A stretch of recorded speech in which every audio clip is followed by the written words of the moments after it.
السلام عليكم ورحمة الله. النهاردة هنعمل كفتة رز.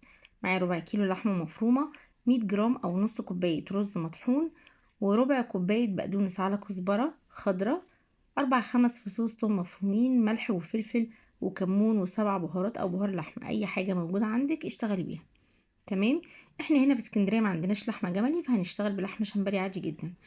بس بقى بدل ما نفرم لحمة المكعبات ونطحن معاها الرز صحيح، لا احنا هنجيب اللحمة مفرومة وهنحط الرز مطحون. طب ليه حطينا الرز مطحون؟ لان الرز كل ما كان باودر بيشرب اي سوائل زيادة موجودة في اللحمة او موجودة من الخضرة اللي احنا حاطينها، فانا بحب قوي ان انا احطه مطحون. وبعدين مش بنحتاج نفرم كل المكونات زي ما المفروض كنا بنعمل زمان، فكده كل حاجة مفرومة. انا هخلط المكونات بس مع بعض. تمام. حطيت اللحمة والرز والخضرة والبهارات وهعجن كويس جدا جدا. لازم اتأكد ان كل حاجة تدخلت كويس وان الرز اتوزع كويس جدا في اللحمة. هنا وانا بعجن حسيت ان الخليط جامد شوية، فحطيت معلقة واحدة بس كبيرة مية. تمام. هكمل بقى عجن لحد ما العجينة تبقى متماسكة ولينة وحلوة معايا. العجينة بصوا عاملة ازاي، متماسكة جدا زي اي معجنات بنعملها او زي الكفتة. مش مليانة عصارة، مش مياني خالص كده، فمش هتفرط مني وانا بقليها. بقطع الكفتة بالحجم اللي انا عايزاه، لكن انا افضل ان هي تبقى رفيعة وطويلة لان هي بتكش لما تدخل النار. فعشان يبقى شكلها في الاخر حلو اخلي بالي من النقطة دي، وعشان تستوي من جوه كويس باخد قطعة على قد قبضة ايدي ما تقفل عليها كده، وابدأ اكورها واشكلها. تمام. اهو وابرمها رفيع عشان في الاخر لما تكش شوية في الطول وفي العرض ما تبقاش تخينة قوي او ما يبقاش شكلها مش ظريف يعني، تفضل محافظة على قوامها وشكلها. اهو ده الرفع اللي انا عايزاه والطول. هكمل بقى كل الكمية على كده. ربع كيلو لحمة مفرومة هتأكل 4 أفراد، وهتعمل وجبة حلوة جدا دسمة جدا مع شوية رز بالشعرية حلوة قوي الحمد لله.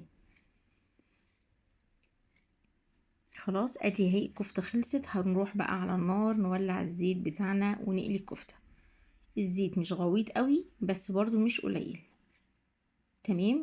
وحرارة الزيت متوسطة مش سخنة قوي، عشان اديها وقتها ان هي تستوي وما يبقاش بارد عشان ما تشربش زيت.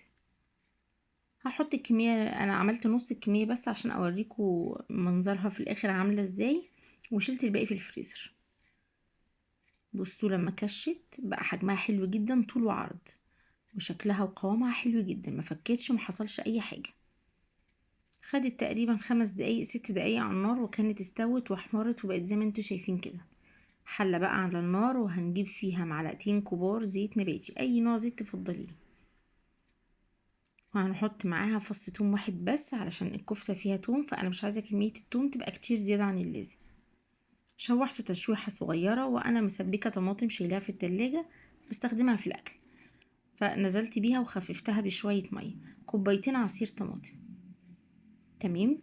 وهنحط البهارات بتاعتنا. انا مش هحط ملح وفلفل لان الطماطم دي عليها ملح وفلفل، لكن انتي لو هتعملي طماطم لسه ضرباها في الخلاط هنحطها ونحط معاها الملح والفلفل وهنديها غلوتين على النار، وبعدين نبقى ننزل الكفتة. يعني هنا هنزل الكفتة على طول عشان الطماطم متسبكة.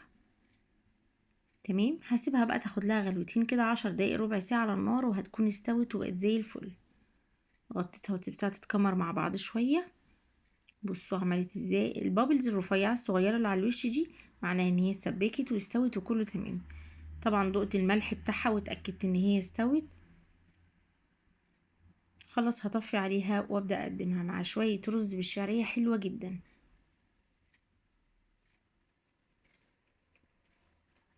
في ناس بتستخدم الصلصة اللي انا عملتها دي بيقولوا عليها كمونية، وبيتحط فيها الكرشة بعد ما تتشوح وبتاخد لها نص سلقة، برضو بتبقى حلوة قوي. وبكده وصفتنا النهاردة خلصت. يا رب تكون عجبتكم، ألف هنا والشفا. ولو عجبكم الفيديو أنا رندا دي قناتي، ما تنسونيش في اللايك والشير، ويشرفني ان انتوا تبقوا موجودين معايا في القناة. اللي ما اشتركش ياريت يشترك.